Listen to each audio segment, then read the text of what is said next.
আসসালামু আলাইকুম। আশা করি ভালো আছেন সকলে। আজকে একটা ইম্পর্টেন্ট টপিক নিয়ে কথা বলবো, কনস্ট্রাকশন রিলেটেড। খুবই ইম্পর্টেন্ট, আমরা আসলে গুরুত্ব দেই না। ছোট ছোট জিনিসগুলো আসলে কনস্ট্রাকশনে গুরুত্বপূর্ণ অর্থ বহন করে। তার মধ্যে হচ্ছে আপনার ক্লিয়ার কাভার। ক্লিয়ার কাভার কি দিয়ে মেনটেনেন্স করতে হয়?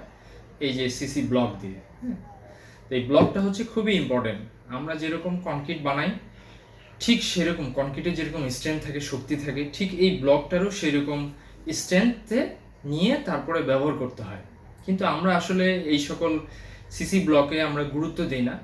হ্যাঁ, একটা বানিয়ে ফেলি কোনো ধরনের কিউরিং ছাড়া। এমনও দেখা গিয়েছে, আমি ছাদ চেক করতে গিয়েছি, ছাদে রডের উপরে হাঁটছি, রডের নিচের মধ্যে আপনার ধরেন যে ব্লক দেওয়া আছে কাভারিংয়ের জন্য, আমরা হাঁটতেছি, মরমর করে ভেঙে যাচ্ছে।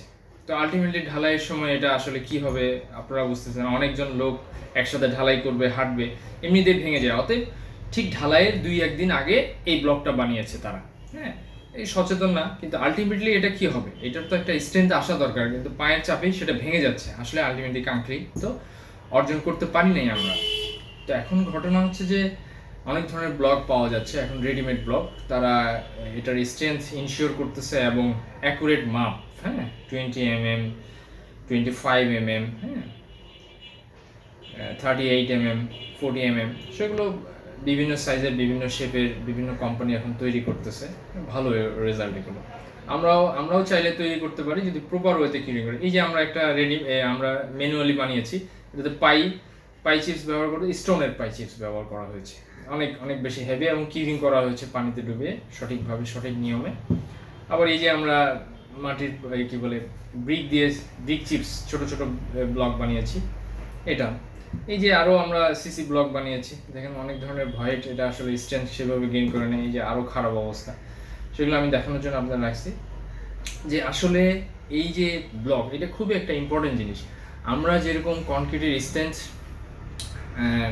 নিয়ে সচেতন হয়ে এই ব্লকের স্ট্রেংথও সেরকম লাগবে। নাহলে কি হবে, আমরা যদি একটা পরস মানে ফাঁকাযুক্ত, যেখান দিয়ে পানি ঢুকে যায়, বাতাস ঢুকে যায়, তাহলে এটা সারফেসের, রডের সারফেসে থাকবে এবং এখানে শাটারিং লাস্ট স্টেজ। তো এখন এইখান থেকে যদি পানি অ্যাবজর্ব করতে পারে এটা, তারপরে বাতাস অ্যাবজর্ব করতে পারে, তাহলে রডের মধ্যে যাবে। আর রডের মধ্যে গেলে আপনার রডে মরিচে আসবে, একসময় কনক্রিটটাকে ক্ষতিগ্রস্ত হবে। তবে এই জন্য এইটা ইম্পর্টেন্ট যে একটা ব্লক বানানোর পরে এটাকে সঠিক নিয়মে কিউরিং করতে হবে এবং এটা স্ট্রেংথ ইনশিওর করতে হবে।